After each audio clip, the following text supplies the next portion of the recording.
जो first laws of motion, motion के force को डिफाइन करने से न्यूटन्स के पहले ही कुछ साइंटिस्ट ने कुछ बता रखा था, तो उसके बारे में हम बात करेंगे।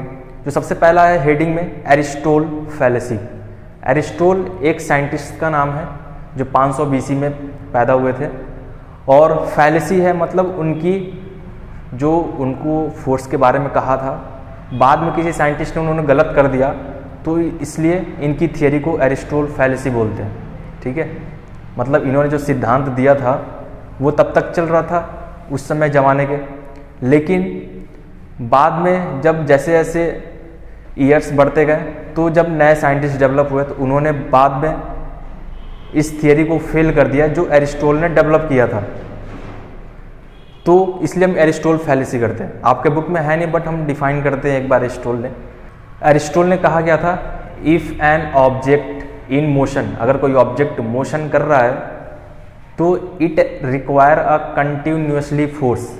यानी एरिस्टोल का कहना यह था कि अगर कोई ऑब्जेक्ट कंटिन्यूसली मूव कर रहा है तो उसको मूव कराने के लिए कंटिन्यूसली उसको एक कंटिन्यूअस फोर्स की भी ज़रूरत पड़ेगी उस पर्टिकुलर वेलोसिटी से चलने के लिए।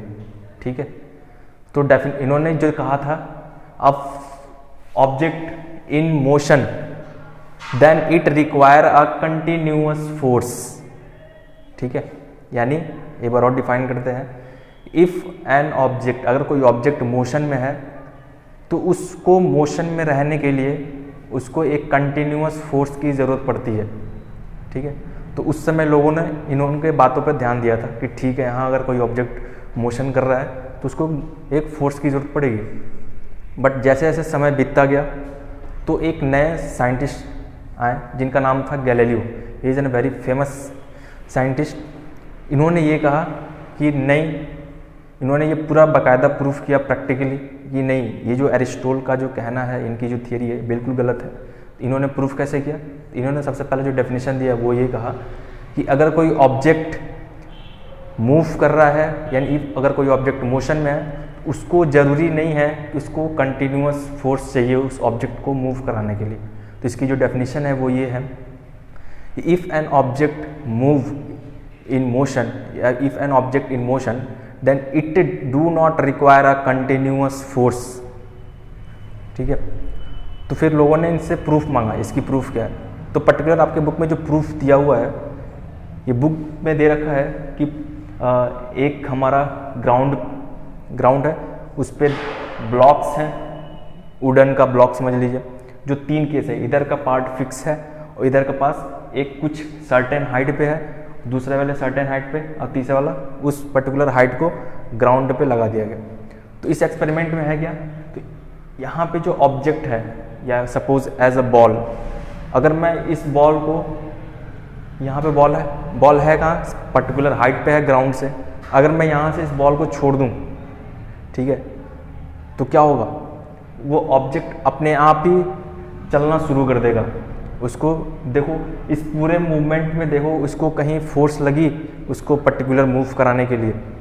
बस मैंने क्या किया, यहाँ से बॉल को ड्रॉप कर दिया। जैसे इस बॉल को ड्रॉप करेंगे, ये जो बॉल है अपने आप स्पीड गेन करेगा ड्यू टू ग्रेविटी या ड्यू टू स्लोप। ऑब्जेक्ट को रखा ही इसलिए गया है स्लोप पे। तो जैसे ही इस ऑब्जेक्ट को हम ड्रॉप करेंगे तो ये ऑब्जेक्ट अपने आप वेलोसिटी गेन करेगी और अपने आप मूव करती रहेगी, यहाँ पे पर्टिकुलर हाइट तक पहुँच जाएगी। ठीक है, तो इस पर्टिकुलर केस में कहीं भी ऑब्जेक्ट में एक्सटर्नल फोर्स नहीं दिखा, तो जिससे हम बोल सकते हैं कि अगर इसमें ऑब्जेक्ट पूरा मोशन किया लेकिन इस पर कोई फोर्स नहीं लगा, तो हम बोल सकते हैं कि ये जो ऑब्जेक्ट है, it did not require a continuous force to move in a continuous motion of an object. Second case देखते हैं, इस ऑब्जेक्ट को थोड़ा सा रिड्यूस करके एच डैश पे लाया गया। अगर हम फिर यहाँ से बॉल को छोड़े तो फिर भी अपने एच डैश हाइट को गेन कर लिया विदाउट एनी एक्सटर्नल फोर्स। ठीक है, जिससे दोबारा साबित हुआ। लास्ट केस में क्या था, इस वाले हाइट को पूरा ही ग्राउंड पे लाए। लास्ट केस में क्या हुआ, ये जो ऑब्जेक्ट है जैसे मैंने छोड़ा, ये पर्टिकुलर मूव करता गया ग्राउंड पे। ये कब तक मूव करेगा, जब तक इसको अपनी हाइट ना मिल जाए पुरानी वाली, तो तब तक ये ऑब्जेक्ट मूव करता रहेगा। तो इस तीनों केस में दिखाया गया है कोई भी एक्सटर्नल फोर्स नहीं लगा ऑब्जेक्ट मूव करने के लिए। ठीक है, जिससे ये सिद्ध होता है, प्रूफ होता है कि ऑब्जेक्ट को ज़रूरी नहीं है कि कंटिन्यूअस फोर्स लगे। ठीक है, ये दोनों एक्सपेरिमेंट समझ में आया, बहुत आपको हेल्प करेगी मोशन को, लॉ को समझने के लिए। तो अब हम बात करते हैं अपने टॉपिक पे। Next topic is first laws of motion. ये जो लॉज ऑफ मोशन है न्यूटन्स ने दिया था। इन्होंने फोर्स के मोशन को 3 कैटेगरी में दिया था, first law, second law and third law. तो जिसमें से जो पहला है फर्स्ट लॉज ऑफ मोशन, तो ये क्या कहता है, if an object in rest, अगर कोई ऑब्जेक्ट रेस्ट में है या फिर ऑब्जेक्ट मोशन में है, तो वो तब तक रेस्ट में रहेगा, तब तक मोशन में रहेगा जब तक उस पर कोई एक्सटर्नल फोर्स ना लगे।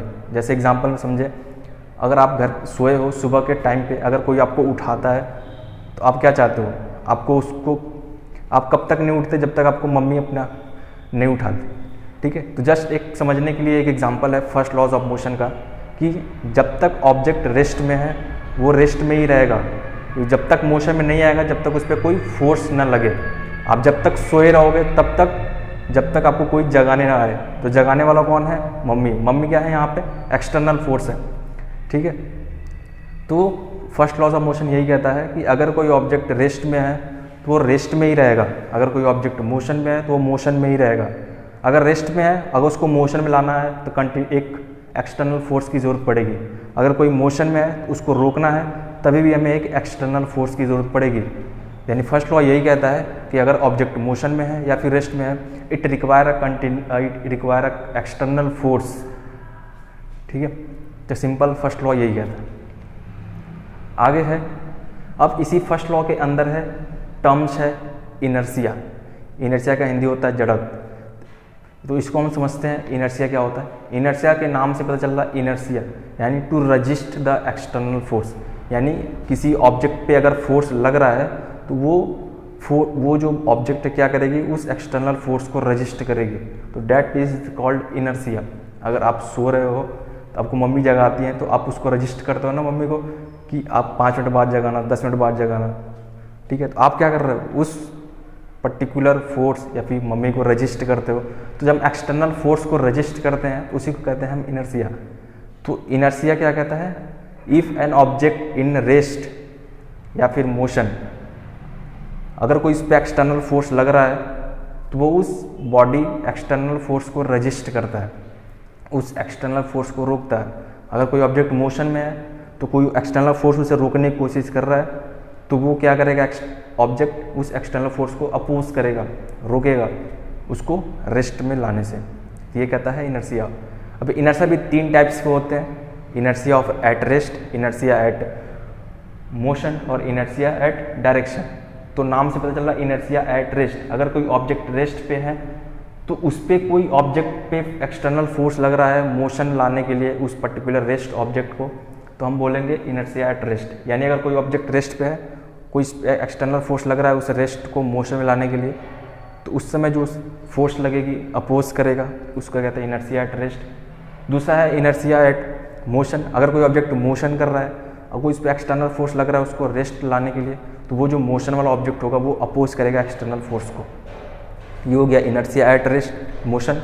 लास्ट है इनर्शिया एट डायरेक्शन, अगर कोई ऑब्जेक्ट जा रहा है पर्टिकुलरली, अगर उसको जाना है इस डायरेक्शन में, तो कोई इस पर एक्सटर्नल फोर्स लग रहा है कि नहीं तुम इस डायरेक्शन में जाओ।